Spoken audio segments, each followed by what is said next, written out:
It's interesting. So for anything in life, if I have this discord, if I have this internal restlessness, this sense of this isn't right, and the fear starts coming, and for me to get still and think to myself and feel in myself, what do I know? What is my known truth? It usually raises its hand very quickly. And when I listen to it, the path is clear and life flows and synchronicities happen and life feels magical.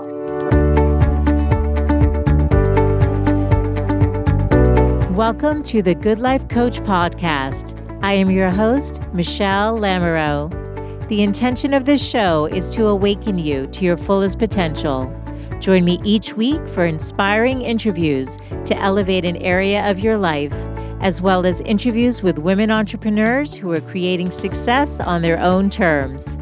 Each episode provides actionable tips to guide you to design a life you love. Hey there, it's Michelle, and welcome back to the Good Life Coach podcast.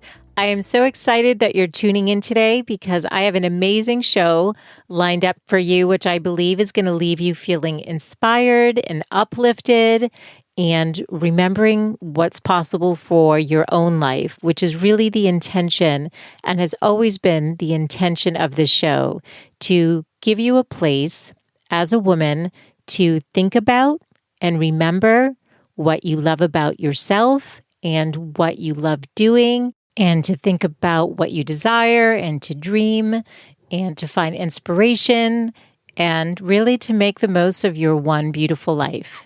Thank you so much for tuning in. Today actually marks the second anniversary of the show. And for today's episode, I'm thrilled to announce that New York Times bestselling author Lisa Genova joins me for a deep conversation about life, including how she followed her purpose during uncertain times. Lisa was my very first guest, and I'm so thrilled that she's back for the special second anniversary episode of the show.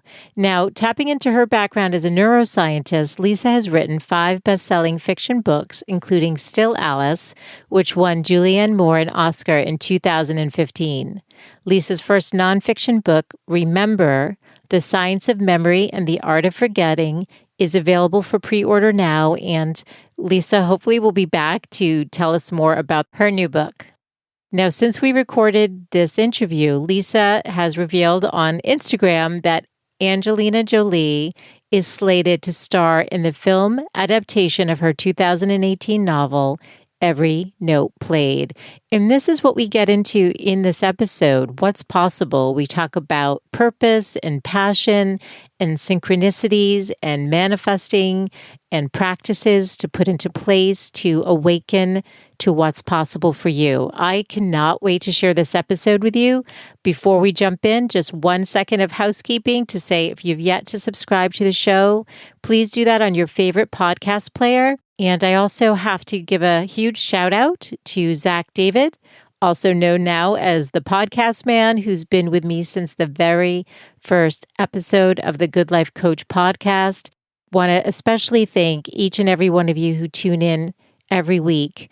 My hope is that you are gaining inspiration and you are feeling more empowered and more hopeful each time that you tune in, and that you're learning something new, as I am, because I'm on the journey right alongside with you. So thank you to all of you, and obviously to my family who's been so supportive for this passion project of mine. And here we are at year 2.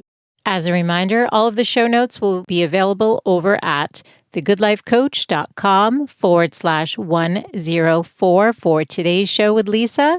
And I'm going to actually link the very first interview I did with her, episode number 001, so you can tune into that conversation as well. I'm so excited to bring you this interview with Lisa Genova, who's a beautiful example of living on purpose and following your dreams. So here we go.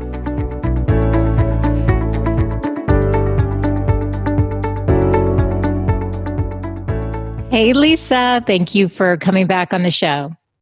Hi, Michelle. So fun to be with you again. Well, happy second anniversary. Cheers and congratulations. Oh, so proud of you. Thank you. Well, I'm grateful you have agreed to come back on the show. I loved our conversation. You were the very first episode, and it was such a great and soulful conversation. And when I was thinking about what I wanted to cover for the second anniversary, it occurred to me that purpose, meaning, uncertainty, a lot of the things we were talking about is what's top of mind right now. And I was like, wow, if I could reconnect with Lisa and go kind of deep, we're going to go kind of deep today, if you're game, on living a life of meaning and sharing what you know. So I love keeping episodes evergreen. So when people come back in, but considering we're in a pandemic right now and nobody's really lived through anything like this, I did want to ask, first how you've been doing and managing, and, how are you? I'm okay. It's such a moment to choose perspective, right? And so I think that on the one hand, I'm incredibly anxious about the world at large, our country, the planet, the rights of Black people and women.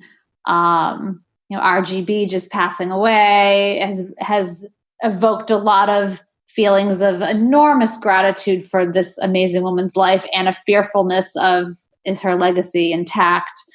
So there's a lot of uncertainty right now, and we human beings do not like uncertainty. It brings up a lot of stress. So I feel that. I feel scared for my fellow human beings in this moment with this pandemic. I feel restless. I miss being in the world. I'm an extrovert. So I love being around lots of people. I love hugging my friends and seeing them and connecting with new people and traveling. And, I see my friends mostly on screens, and I haven't hugged enough people in a very long time. So I feel there's a part of my essential aliveness that has been sort of put on a shelf for now. And I know it's temporary. I know we'll get back to real life someday. But it's hard. It's like running a marathon, but you don't know how many miles the race is, right? So how much longer are we running this thing? So there's that. And, I'm raising kids, and they're tired and angry and exhausted and have been around each other for too long and are bickering and fighting. And they're back at school. We're very lucky here on Cape Cod. They are back 5 days a week. They're 6 feet apart and wearing masks and in the same classroom all day long. They don't get to move around at all. So I'm so grateful, and they're happy to be back. And yet it's not normal life yet. So so perspective, right? So that sounds like a whole lot of complaining. I think it's not meant to be complaining. I think there's value in honoring what's true and real and acknowledging it, not trying to suppress it and bury it and be like, everything's fine. I'm good. Are you good? Yeah. So there's that. And then to balance that, there's the appreciation for all of the healthcare workers who are in hospitals every day facing this pandemic, and people who are COVID positive and putting their own lives at risk. And there are, the people who are out there peacefully protesting to make sure that the rights of Black people that they have justice, and that they haven't seen in this country ever. That's still going on. I'm grateful for that. I'm grateful to all the scientists who go to work every day and are trying to find a vaccine for us. I'm grateful that my immediate family's safe, and that I have a livelihood that I can continue from home. So, my writing continues, and so things are good. I'm okay, and I feel a little less vibrant than I normally do. Yeah. Well, thanks for the realness of that. It's interesting. I was talking about using the analogy of a marathon. That's exactly what it feels like, because in the beginning we were sort of bracing ourselves, and it's like, okay, you've not trained for this actually, but you're going, but at least with a marathon, you know when you're reaching the end. And so I think we kind of braced ourselves for a marathon, and now we're like, oh shoot, this might be like a triple marathon. I don't think I can do this. Right. Yeah. The beginning of the pandemic, I was really good at exercising every day, and we're doing 1,000-piece puzzles, and we're doing obstacle courses through the house. And it was like a big giant snow day. It was tons of fun, and I had lots of energy for it. And that has definitely petered out. I'm a little less enthused to get on a Zoom exercise class and just really want to go back to the yoga studio that we can't go back to yet. Totally. And I can relate as an extrovert who likes to hug the people she loves too. So I feel for you. Have you have you found any things you can do? I know yoga is a big part of your life. Any grounding exercises, anything you're doing to help manage the stress? And it's important to do that for so many reasons. I mean, chronic. Are you though? Or are you? Yeah. Yeah, I am. So it helps to understand that, I'm feeling chronically stressed. It's not good for my memory. It's not good for my immune system. It's not good for our biology, our psychology, our longevity. Like chronic stress is not good for us. So I make it a priority. And so I meditate every day. I either meditate on a mantra or I listen to something online. So I'm spacing on oh my God, this is Dan Harris's podcast. Oh, Dan. I went to college with Dan. That's funny. Yeah. So 10% happier. Yeah. I was like, yeah. Just had a tip of the tongue moment there. Yeah. So I listen to that one, or I just do one on my own. I often meditate while I'm outside with the dog. So during COVID, we got a dog. Nice. So I'll let him wander around while I sit and meditate, just to, again, sort of quiet and slow down and be aware of the thoughts that are running inside me.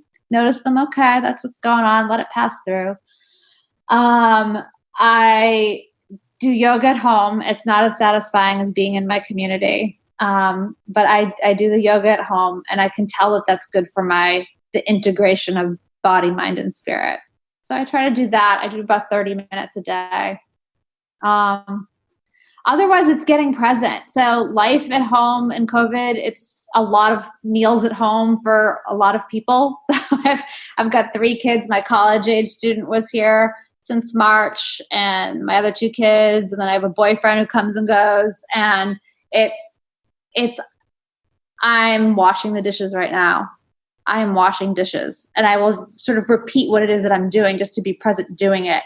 It's when my children are talking to me, getting down to their eye level. I mean, when my youngest is 10, and just absorbing her, like taking her in, rather than like, oh, I got to get to my phone, and I got to get to the computer, and I got to get to, washing the stupid dishes, or I got to get to whatever's next. I think that the slowing downness, if you can accept that life is slower right now and be in the slowness of it, that part's really cool. When I can do that with my kids, like really just absorb their adorable little faces and what they're trying to tell me, whether it's something, dramatic or upsetting, or it's just something like cool and exciting, like just to be in that moment with them. Truly, like it's incredibly satisfying and grounding. Like, oh, I'm not racing around trying to do something. I'm just here. That actually feels pretty good. That's something I want to try to take with me when we do climb our way out of this pandemic. The memory of and the familiarity of what it feels like to really be slower and home when you're home, and be available to absorb what's right in front of you. So beautiful. It's so beautiful and so important, because even though we are stuck at home, life is still noisy. There's still too many distractions. And when you're stressed, it's easy to want to escape and absorb those distractions versus stay present. So I really loved what you just shared. I think that's so key. I'm washing the dishes, right? Because it's weird, right? So it's slower. There's not as much to do and going on in some sense. And then the other, it's bizarre, right? It's in some alternate physical dimension, because the days fly by in some ways. Totally. I feel like I don't get anything done, yet I'm constantly being pulled into one thing and the next. It's one fire drill to the next. Especially with the kids, there's a lot of crises throughout the day. Mom. So, it's definitely not relaxing, but it's slower. And so if you can dial into that slowness and not race around like, oh, I got to pay this bill, and then I got to go do that. And then no, you're doing this right now. That's it. That's all there is what's right now. That Okay. Love it. I love it. Now, last we spoke, we were talking about your last book, Every Note Played. Yeah. And as a writer so you mentioned a 10-year-old, how old's your middle child? He's almost 13. Okay. And almost teenager and then a college age student. 20-year-old, yeah. Yeah. So where are you with your writing? I understand you have a nonfiction, but you probably are working on a fiction. So where are you with your writing? Yeah. So Every Note Played, just to put this out there, is going to be a movie. I cannot reveal the cast to you just yet. I know. Saw it as a movie. When I read this book, I'm like, I see this on the screen so clearly. Oh my God, I'm thrilled. Yay. Congratulations. Okay, awesome news. Thank you for sharing. Yeah, I posted the copy of the script to, I think, Instagram and Facebook. But if you follow me on social media and keep up with me, any week now I'll be able to let you all know who's in it, which is super exciting. Oh, so that's happening. I finished a nonfiction book called Remember, The Science of Memory and the Art of Forgetting. And that's coming out in March. And I'm still in the process of sort of finishing up the final edits on that. And it's already available for pre-order. It's coming out. And that book, the intention behind that book is to help people feel reassured about the kinds of forgetting that we human beings experience, because our brains, while they're amazing and astounding at what our brains are capable of remembering, and I can let you know how to support your memory and how to make it anything you want to remember, you actually can. You just have to supply the right kind of information. And yet our brains aren't really designed to remember certain everyday things that plague us and drive us bananas. So there's why did I come in this room? Or where did I put my phone? Where did I put my keys? Where did I put my glasses? Or, oh, what's that guy's name? You know, the man, the actor who stars in that movie with what's her name? We do that every day. Yeah. And then at a certain age, the frequency might tick up a little bit, and then we start to panic and stress.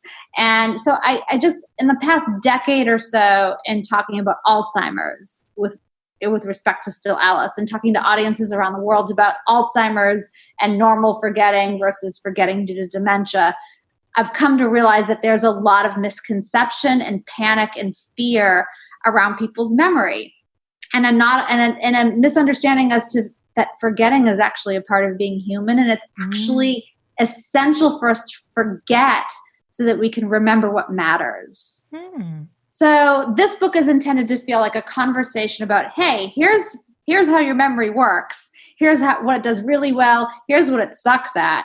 And when it fails, this is why. And some things you can do something about to improve, and other things you really should just let go, because it's that's part of the deal of having a brain. This is how it's designed. I'm excited for that. Coming out in March, and I'm excited to give people that book because I think it's needed. People out there are concerned about their memory and fascinated by it too. It's really cool to understand how it works. I'm excited to read that one. And hopefully you'll come back and tell us about that too. Oh, I definitely will. And then, so right now I'm back to writing fiction, which feels so good. I love telling stories. There's so much more room to run and create and play around. So this novel is going to be about a woman with bipolar disorder. And so I've read maybe 20 books now on bipolar, and I've begun talking to people who have it and relatives of people who have it, and psychiatrists and psychologists who treat it. And so I haven't actually started the writing as of yet. I'm still learning the truth, and then I'll weave that into the imagined circumstances soon. That's great. How long does it take you to complete a book generally? I know you're doing 2 at once, so that's probably a little different, but generally speaking. Yeah, there was some overlap here. Generally speaking, I do 4 to 6 months of research. This research has taken a little bit longer, mostly because my kids were all home since March. I don't know if it's a good excuse or what, but it's real. I just have not had my life as at the pace it normally goes. So that's all right. So normally 4 to 6 months of research, and then about a year to write. So it's a funny moment right now because I'm at that moment in this book where I have been with every book I've written, where I don't know who the characters are yet. And it's scary because it's like, I have this intention and responsibility to write this book, especially once I start talking to people who have it. There's I will write this book. These people have entrusted me with the most vulnerable details of their life. And I'm going to put that to good use and honor that and help give them a voice and help other people understand their experience. So I'm doing this. So there's the commitment and it's happening. And yet I don't know who these characters are yet. So it's a little terrifying. And then there's at the same time, I love thinking how I get out of that fear, because it can be paralyzing. Like, oh my God, I don't know anything. I don't know who are these characters and what are they in the middle of doing when this woman is diagnosed with bipolar or starts experiencing symptoms of bipolar disorder, and how will I tell the story, and all of the questions. I get to, you'll do it this time next year, like by next December, it will be done. So do the characters speak to you, Lisa? Because I'm just embarking on this fiction thing, and I find that I will be driving and a scene will pop into my head so viscerally that I'm like, oh my goodness, I got to write this down. Pull over when that happens. I haven't even written one that just came, and I was like, I got to get that down because it made me laugh out loud. And I was like, oh, that's funny. So are you a plotter, or do you do the characters? No. So I don't plot ahead of time. I do all of this research, and I have a sense for, what are the constraints of what could possibly happen given, if I'm writing about ALS, there is a trajectory that disease, there's a course that runs. With bipolar, there are, the dysregulation of mood and the swings from depression to mania. I'm not going to make that up, that happens. And yet I don't know what's, from chapter to the next, what's going to happen. I don't plot it out. Yes, I do hear from them, and it's funny.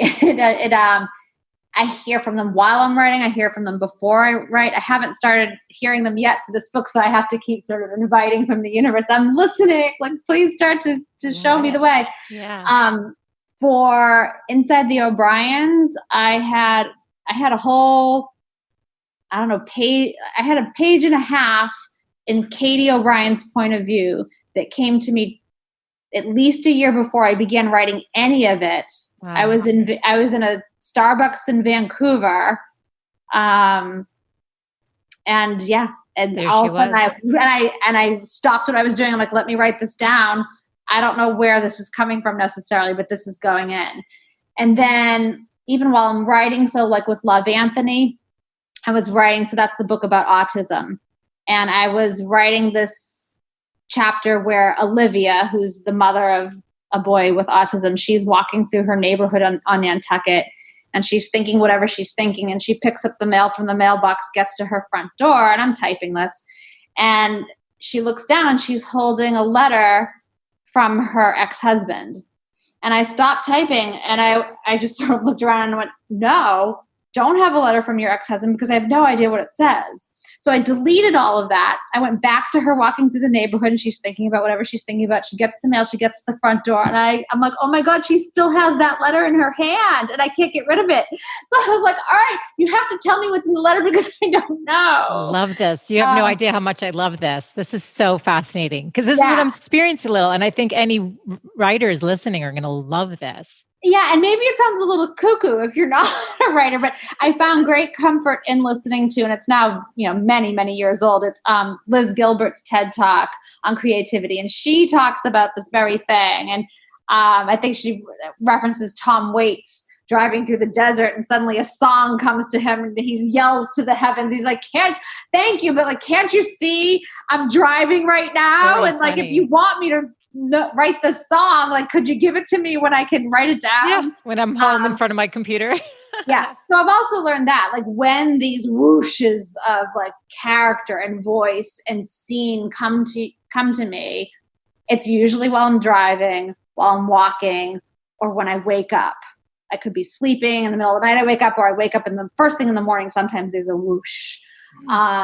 I've learned to write it down, because you think you're going to remember it. Like, oh, this is so good. This is so visceral and vivid and fully embodied. Of course, I won't forget it. There's something very ephemeral and divinely gifted to you in this moment. And if I don't capture it down in something physical, it doesn't become materialized and I lose it.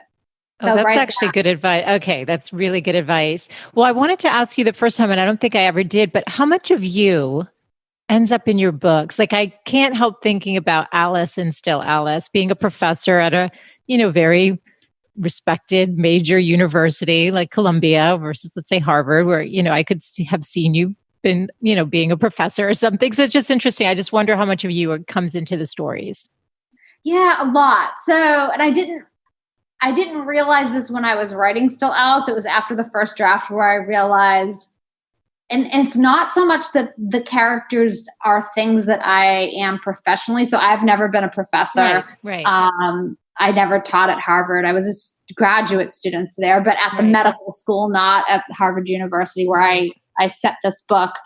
It's really the questions, my life questions I ask in my books. So in Still Alice, it was a question of identity and who am I and do I still matter if I'm not these things? So when I wrote that book, I had just recently become divorced. I was heartbroken. I felt like a failure. I felt ashamed. I felt unacceptable.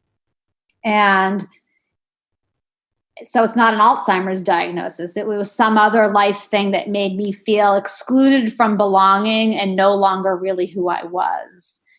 And it was I was grappling a lot with, well, how do I matter? And do I still matter? And am I still me if I'm no longer, wife in this sort of setting, just the life setting of, being part of a couple and being part of a life that where it was, well, now I'm a divorced single mother. That was a different life trajectory than the one I had imagined for myself. So Alice has a very different life trajectory than the one she'd imagined for herself. And how does she still matter? Do the people who love her still love her? So there's lots of me grappling with my own questions in all of the books that I write.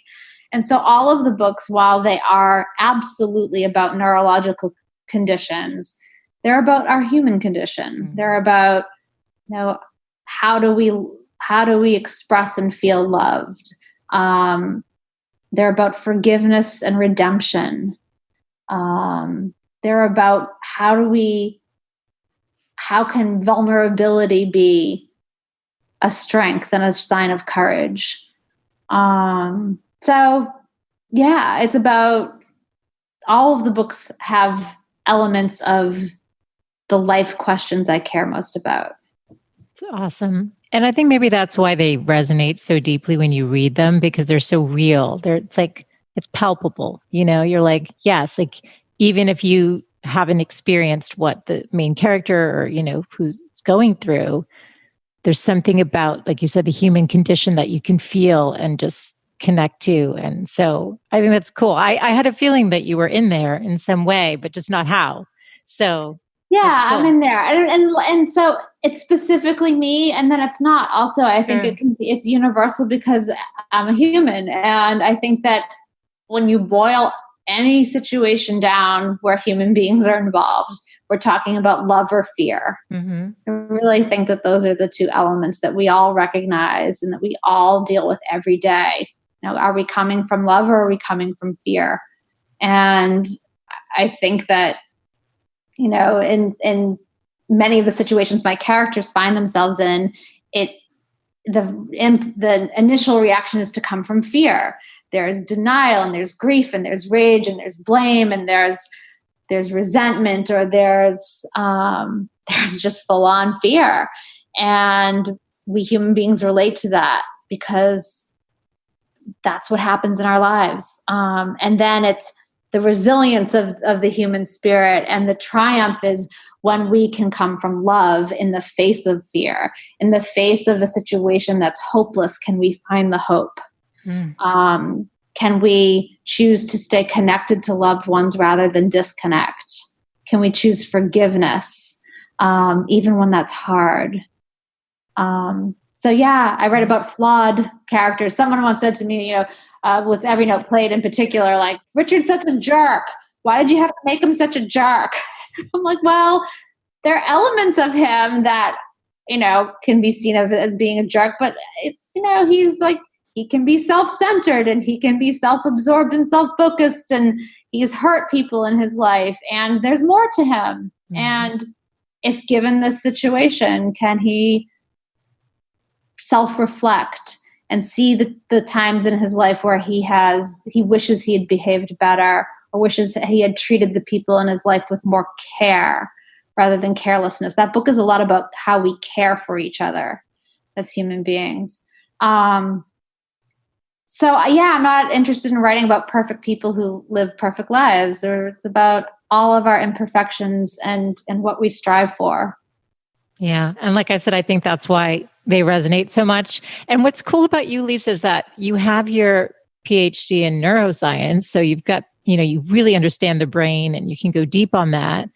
And yet you went on this creative path. So I don't think there's many fiction writers out there who have this unique perspective. And it's funny because everything you're talking about right now is actually very reminiscent of what we're going through, like the uncertainty and can you find faith? Can you lead with love versus fear? I mean, these are things we're being tested with daily. So I did actually want to ask you, because you embarked on becoming a writer when you were going through a life transition and some major uncertainty. And so many people right now are sitting and overwhelmed with uncertainty.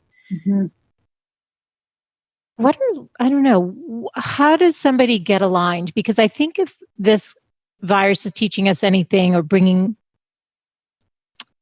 making us more aware of, it's just how important our life is, and to really own it and embrace it. And the show has always been about getting aligned with your path.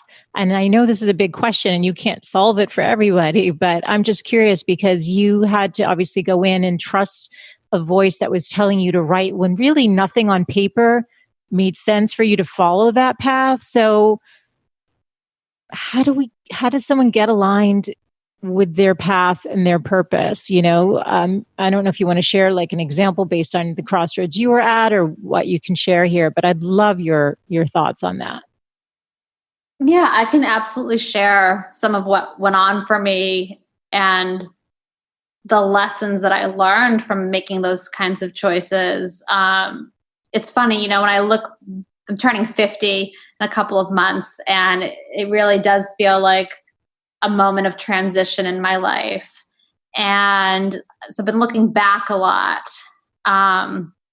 It's funny, I have my friend Ken Dykewald, who just wrote a memoir. He did this exercise with a therapist where he meditated and went back to his 20-year-old self and had a conversation with him.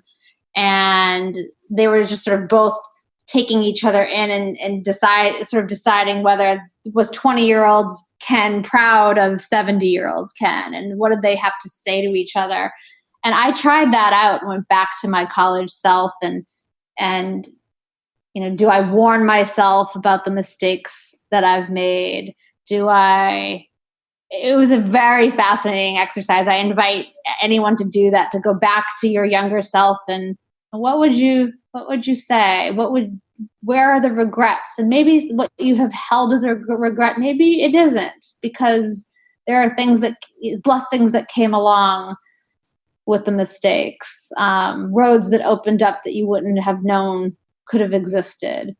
So the choice to write a novel didn't make sense on paper. I had never taken a writing class. I don't have a degree in English. I don't know how to write a novel. I was just recently divorced. I was unemployed. I was a single mom. So I already felt very much displaced. Like I said, ashamed. I felt unacceptable. And it's funny because looking back, since then I remarried and got divorced again. And second divorce, I had no problem with. I wish I could have gone back and told my younger self, it's okay.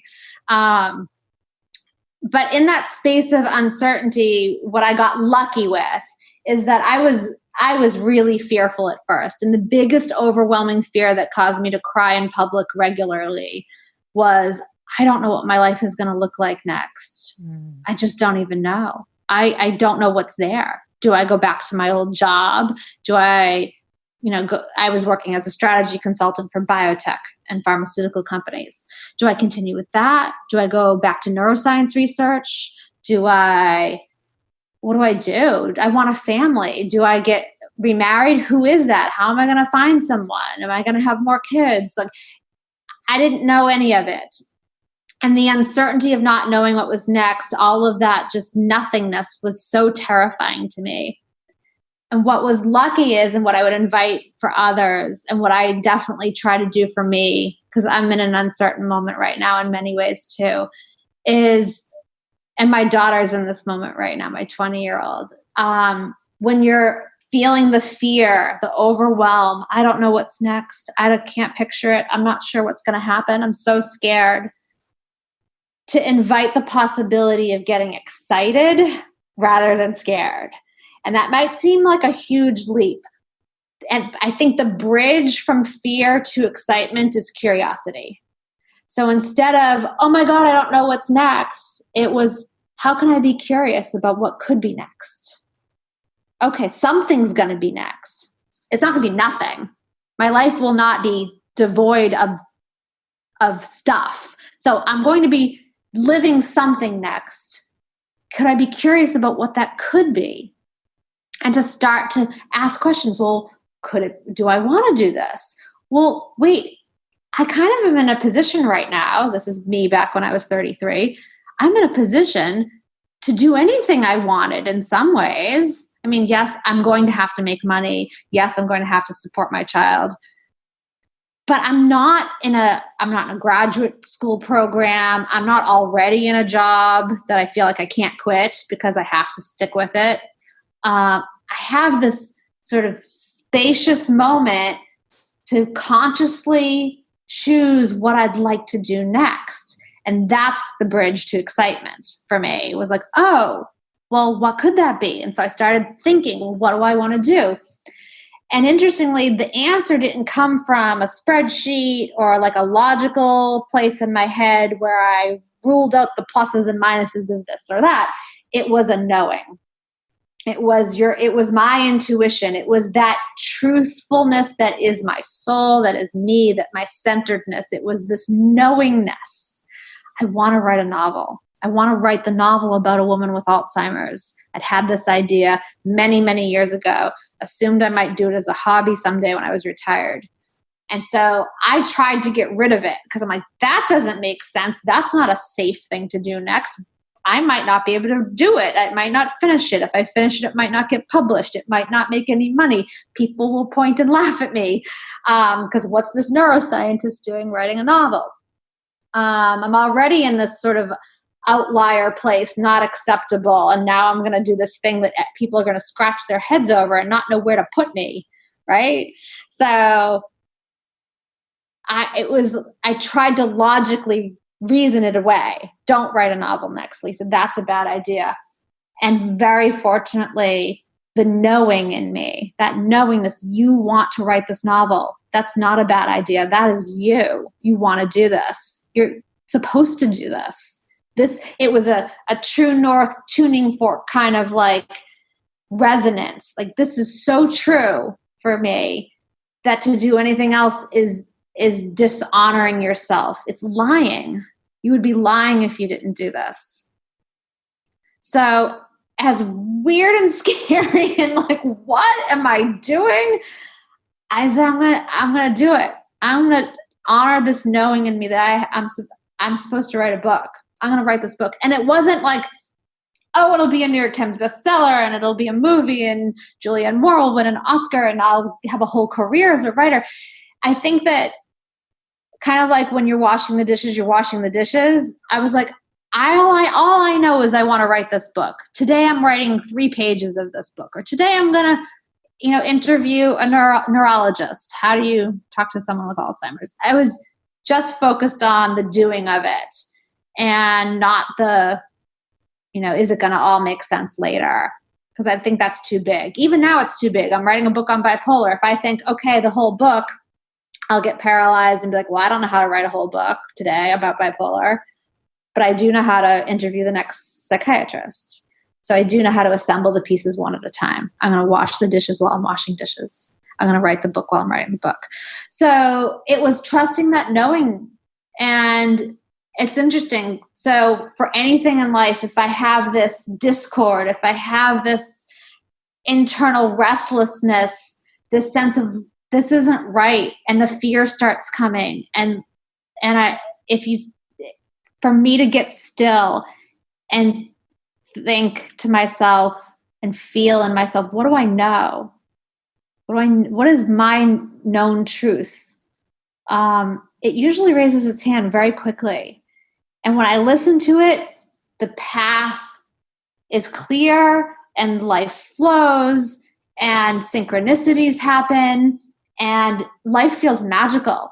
And when I reason and use my head, and I'm very smart, I can intellectualize anything. If I'm like, no, little knowing voice inside me, that's a bad idea because of A, B, X, Y, and Z, I will continue to experience discord, disharmony, frustration. Yeah, things don't typically go well. So it's, a regular lesson in my life, and it's fascinating to watch that this is as real as, math, that when I listen to the knowing, my path feels glorious.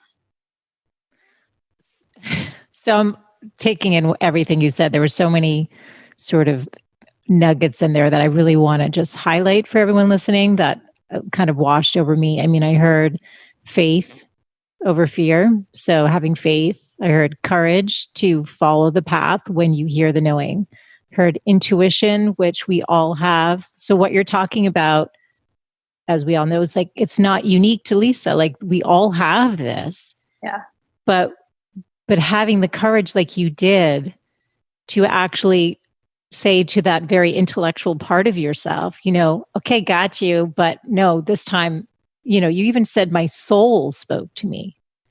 And because to just be really clear, like, it made zero sense for me to write the book that became Still Alice, like zero. And I'm a very logical, scientifically minded kind of person, right? I have a PhD from Harvard. Like, that's like, you don't listen to your intuition if you're a scientist from Harvard. But I'm saying as a human being, like even the scientists, it's like, put the thinking you aside and listen to the knowing you.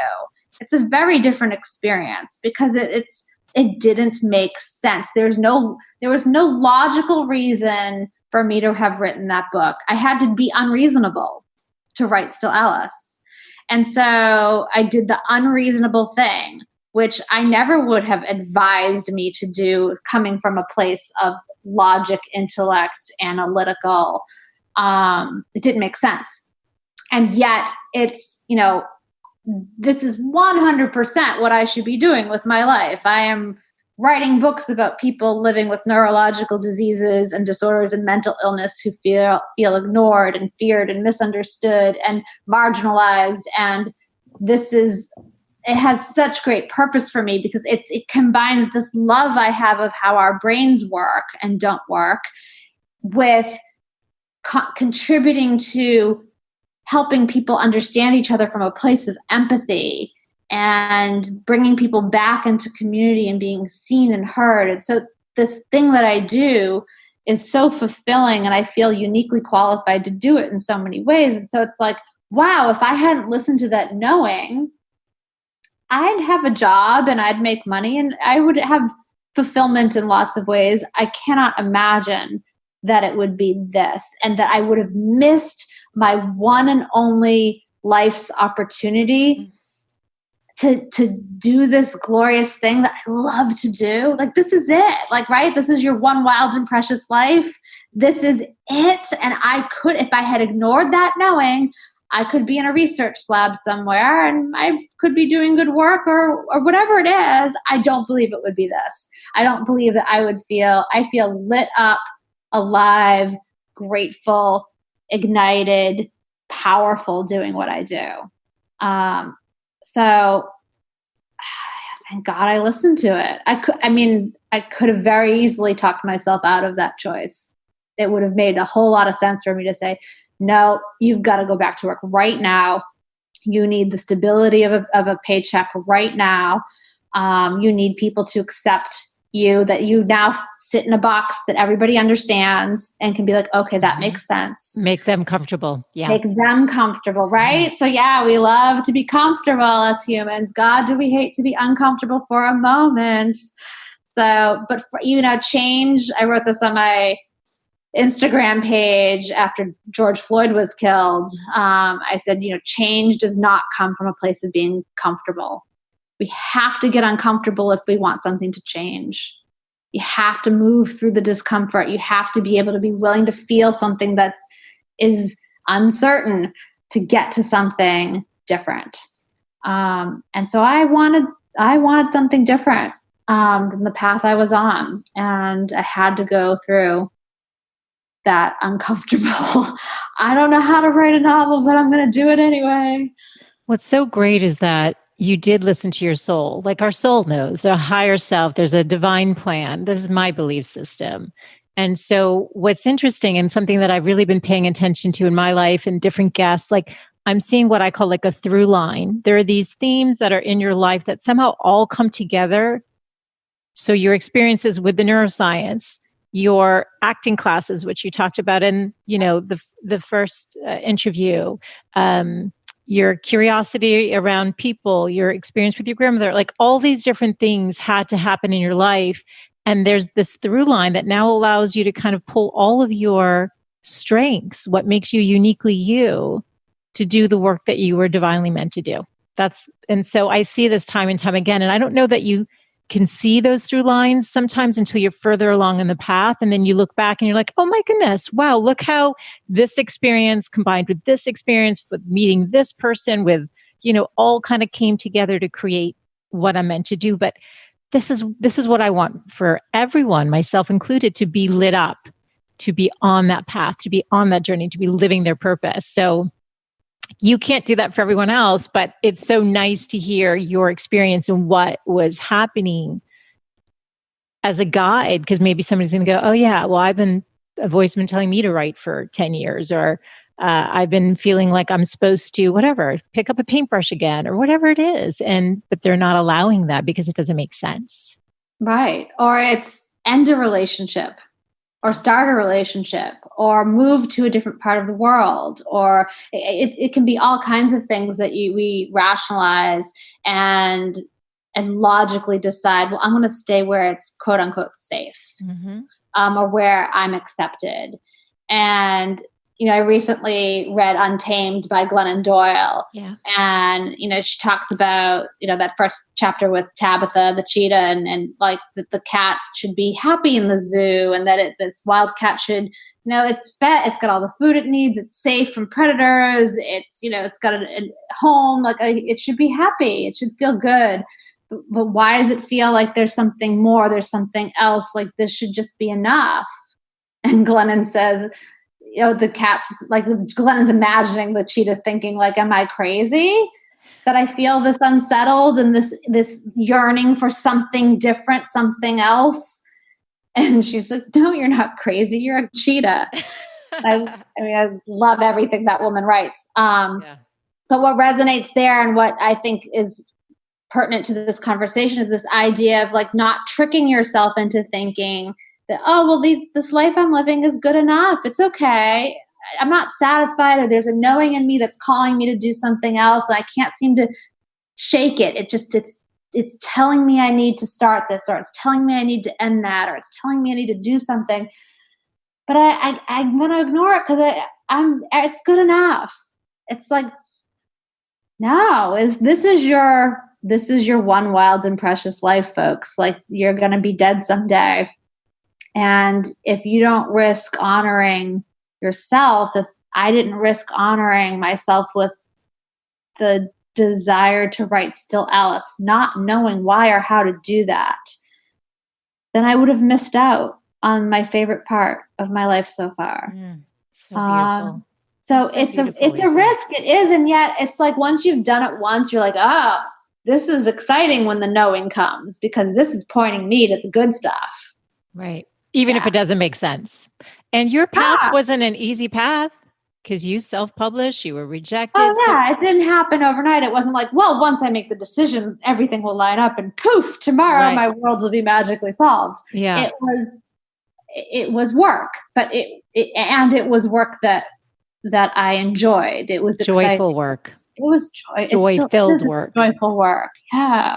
And I think people need to understand that too. So it doesn't mean that there's not the path, you mentioned synchronicities, and I know this from my own life too, that just certain people just come into your life and things kind of flow, and you're like, and that's where we all want to be in that flow state. But it doesn't mean that, you're lucky or, things aren't hard along the way too. Can you speak to that a little bit? Because I think that's an important part of the trusting. Yeah, I think that when you're living a life on purpose, when you're connected to purpose and contribution and coming from a place of love, coming from a place of honoring your soul, all of those types of things, it doesn't mean that you wake up in the morning and you stay in fluffy slippers and cozy fleece pajamas on the couch, eating bonbons all day and it just falls into your lap. For me, it means when I show up, to be available for the magic to happen and to look for it. Like, okay, I'm writing this book on bipolar now, and my antenna are dialed into the synchronicities. Like, oh, when am I going to bump into the next person who's going to say, oh, I have bipolar, I'd love to talk to you. Or I know someone who has this, has gone through it, and the right people start to materialize. But it doesn't materialize out of nowhere. So I'm reading books, and I'll read a book by an author who mentions a support group online. And so I can contact the leader of that support group and say, hey, this is what I'm doing. Is there anyone there who'd like to share their story with me so I can learn from them? And, oh yeah, we know people here. So it's doing the work. It's showing up for the dream that you want. So it's not enough to just wish for it. It's you show up and you have your intentions of what you need and what you want to call into your life. And those become available when you look, you find what you look for. Yeah. And if you're on purpose, I just believe that it materializes that much quicker. And then there's the psychology of it too, right? So if, I used this example in Inside the O'Briens. I have Katie walking to the yoga studio, and she's saying like, well, her dad's just been diagnosed with Huntington's, and now she's noticing every little tick and stumble and slur in his words, and anytime he drops something, and she feels like she's seeing Huntington symptoms all day long now. And she's like, well, it's like if I were walking to work yesterday, if you asked me how many red cars I saw on the way, I'd say I don't remember seeing any red cars. But today, if you ask me to see how many red cars, I can tell you I saw 7. So we find what we look for. If you're getting clear about what you want, if you have clarity of purpose, then you're dialed into seeing what's right in front of you, right? So I can see the 7 cars on the way to work if I'm looking for red cars. I can notice the people who are available to help me understand bipolar disorder when I'm dialed into that intention. Yeah, the energetic frequency of where you're going. And also the magic of co-creation, right? It's like, for me, it's God. For somebody else, it could be higher power, whatever, the universe. But meeting you because you've now had the courage to answer the call. Yeah. To come back to that remembering. I call it a remembering. I think it's all planted within us, and this is part of our journey, just to kind of remember. Yeah, it's astounding when it happens. Did I tell you in our last interview, did I share the story about the ballerina? I don't think so. Okay, let me really quickly. So yes, this happens in all kinds of ways. And with every book, it's very exciting actually, because I'm like, I can't wait for the magic to start to happen because it happens. And so they've so many great stories, but this one might be my favorite. So with Inside the O'Briens, I made a decision. So I researched everything. And so it's not just Huntington's disease. The main character is a Boston police officer. So I researched the heck out of like how do police officers spend their day-to-day lives. One of the characters is a yoga teacher. So I took a 200-hour yoga teacher training. So I do. The book takes place in Charlestown, Massachusetts. So I spent a lot of time in Charlestown. And then I made this decision that one of the daughters is a dancer for the Boston Ballet. which I loved because it was this juxtaposition of this disease that robs your ability to control voluntary movement and introduces a lot of involuntary movement. And here, if you're a dancer for the Boston Ballet, your identity and passion resides in your ability to move gracefully and fluidly and with precision. So love the choice, but I don't know anything about what it takes to become a ballerina, what that life is like, what the day-to-day training is like. So I have more research to do, and I kind of don't know where to begin, except that I did begin. And so the showing up was, I said, okay, I'll buy tickets to see Coppelia at the Boston Ballet, and I'll take my cousin Tracy with me.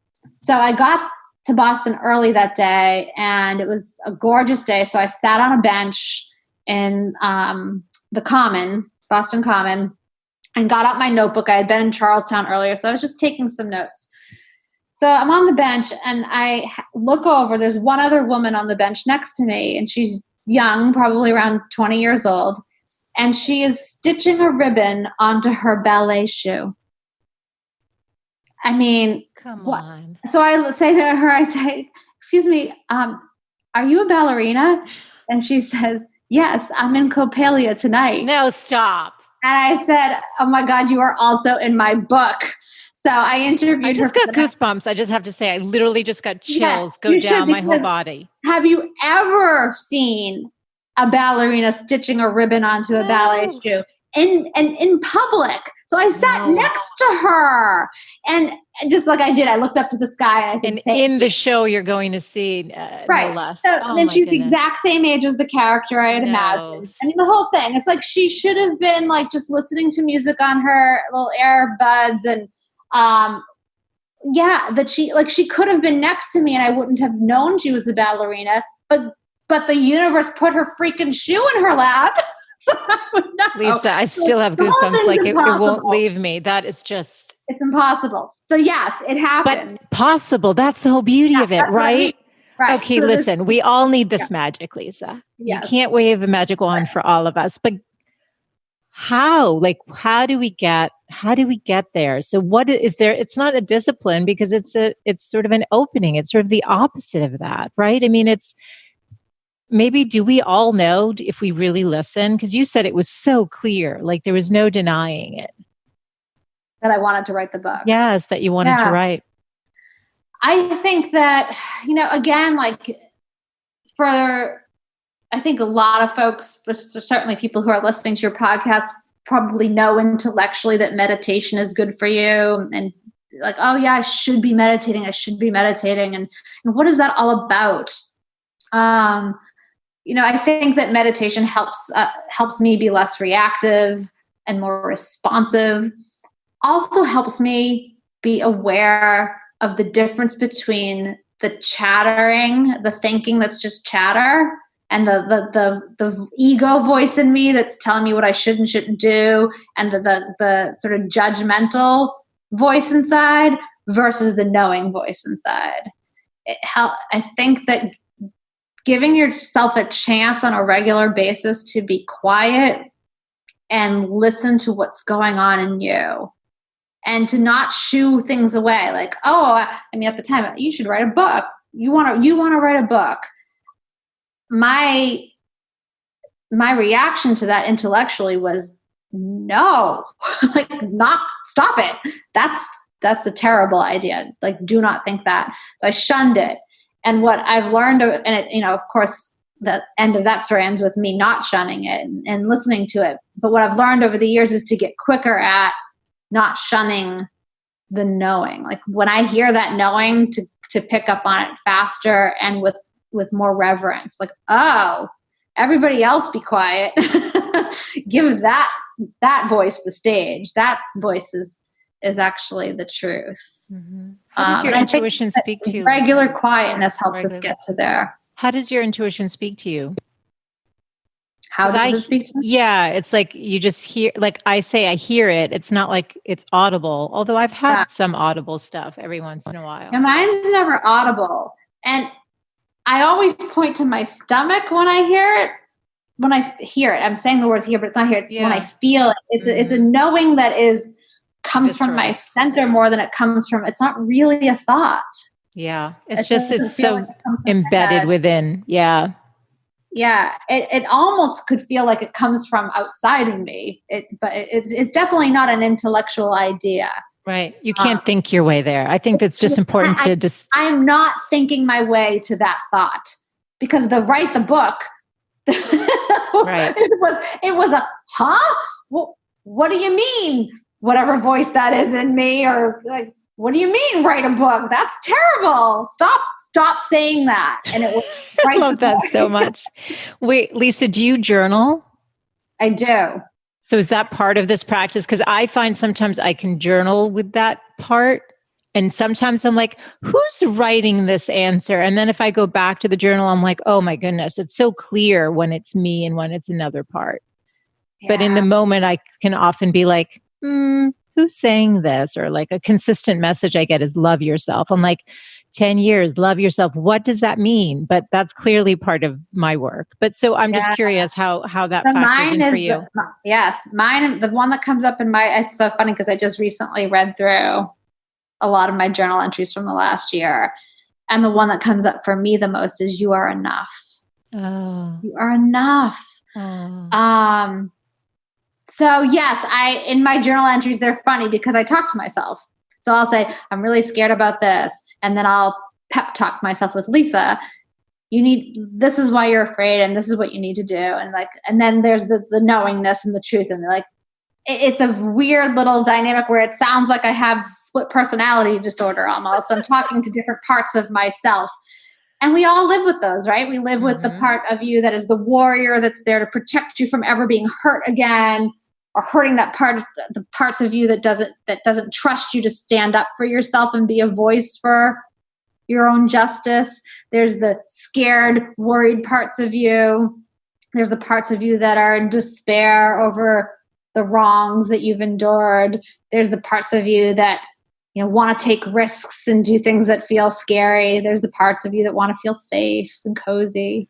So we can wrestle with these parts of ourselves, and it can get confusing if we just sort of if it's amorphous. But when you write it down, when you journal, you can give those voices a chance to have their conversations. Totally. And then there's the you that is the most integrated part of you that can look at all of that and make some sense of what's going on, why you're making the decisions you're making. And maybe come out knowing something new because you get to see it articulated on the page. Like, oh, here's all my fear, and here's all my anxiety, and here's all of my desire and my longing. Oh, that's what I want. Oh, okay.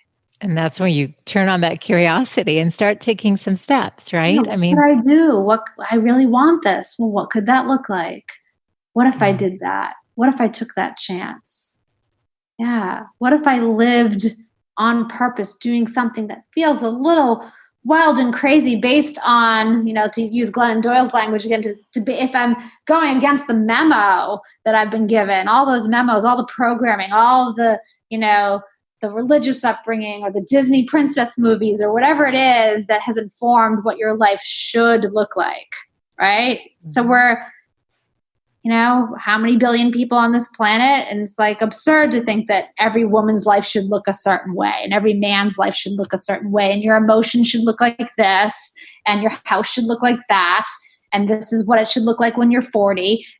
It's insanity. So yeah, make up your own rules and be open to what your knowing is saying because it's all, the rules are all made up. And that's where the magic's at. Yeah. That's where the magic's at. We all want to sit next to the ballerina and have this dumbfounded, what? How could this be happening? This is amazing. That's the magic in life, right? Yeah. I'm curious, do you have a manifesting practice? What are your thoughts on manifesting? Once you have that clear, that clarity about, okay, this is what the knowing's telling me, do you then dream into it and try to paint a future? I don't know. I'm just curious what your thoughts are. So at least once a year, and I started doing this after the month I got divorced that first time. I do it at least every year, and I've found I've been doing it maybe once a quarter now. I do a I am and I really want. and I just do stream of consciousness on a piece of paper. I am and I really want. And I love it because it gives me a chance to look back and say, of the I really wants, am I living how I really want to live, or am I ignoring what I really want and why? Or am I fulfilling my life's true desires? And the I really want gives me a chance to know what I really want. And then I try to visualize that too. So I do make vision boards. I do continue to journal about that thing I really want. Writing it down makes it realer. If you just think it in your head, it stays kind of private and secret. I think secrecy breeds shame about it. Like, oh, I could feel ashamed that I want this because haven't articulated it. So speak it out loud. Write it down. Oh my God, when I announce on social media that I'm writing a book about bipolar, that's helping me manifest the book. If I just kept it secret and never told anyone I'm writing a book about bipolar, kind of gives me an out. Maybe I won't now. No one will know. I'm going to voice it. I'm going to make it real. Already it's real, even though I haven't written a word of it yet, right? So it helps me manifest it. Really funny, my 10-year-old daughter, who was 9 earlier this year, wanted a dog. I never in my life thought I would get a dog. I didn't have a dog growing up. She made this magnificent vision board in the middle of COVID. She put pictures of dogs, puppy, mom, please, I want a dog. It was the cutest thing ever. No joke, like 3 weeks later, I'm like, I can't believe I'm doing this again. Oh my goodness. And we love the dog. Oh my goodness. Yeah. I'm laughing because my daughter, if I could show you around the house, I went into my podcast studio before doing an interview and I looked up pictures of dogs. I open up my journal. It's like, you will get me a dog. I mean, there's like dogs, in my bedroom, I open the closet. If I rip it off the picture, there's like another picture. Like, so yeah, she's so it's funny. This dog is coming. I mean, it's now like just a matter of time and which one, Totally. But I love that. Good. I hope the future generation is more empowered on manifesting. Curious, any non-negotiables for you in your life to living a good life? Any non-negotiables like you must have in order to live a good life? Oh gosh. Well, yeah. So non-negotiables for me are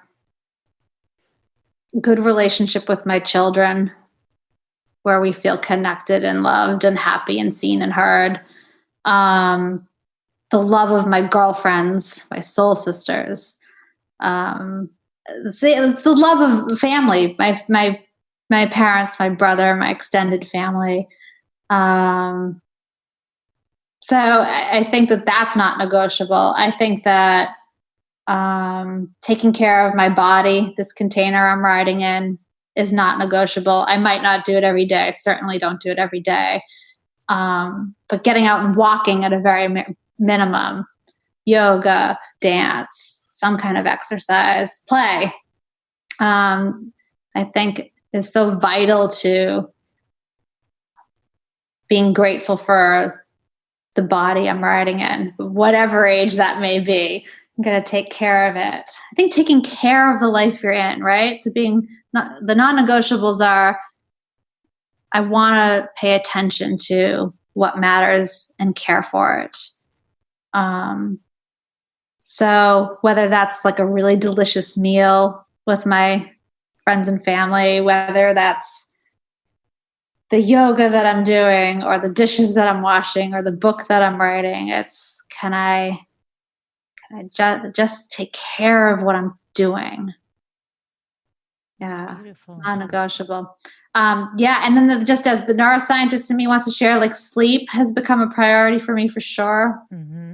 I was wondering with all the research you've done too. Yeah. Yeah. I mean, this is in the memory book as well to talk about sleep, and just the research is really compelling and unequivocal. It is, we need sleep to be healthy, vibrant people. And if you want a long life, you need to sleep. And if you want to be resistant to Alzheimer's, you need to sleep. And so, any sleep that you've missed in your life is water under the bridge, because, I've raised children and breastfed and yeah. So just making that a nightly priority of like, well, do I want to watch another episode of Handmaid's Tale, which is, by the way, going to really stress me out right before bed? Or, do I want to get an extra hour of sleep? Do I want to scroll through Instagram, mind-numbingly for another half an hour, or do I want another half hour of sleep? So I'm really trying to prioritize sleep. That's a non-negotiable for me now. Love it. What advice do you think your 85-year-old self would give you about living a good life? So your future you, what do you think she'd want you to know, Lisa? The word that keeps coming up to me is relax. Relax. It's all going to be okay. It's perfect. Yeah. And you are enough. You're already enough. It's perfect. It's what that wiser self keeps telling you in the journal. Yeah.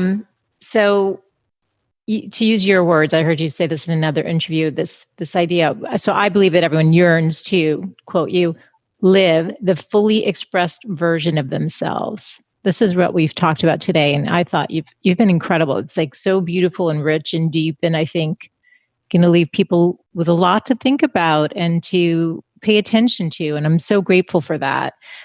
Sort of closing thoughts. What advice can you leave the women listening today to help them on their way, especially if they're feeling lost or unsure? Any just like kind of closing thoughts that you want to leave them with? Oh, and I love the idea of the giving advice to women. Not that, men don't need it too.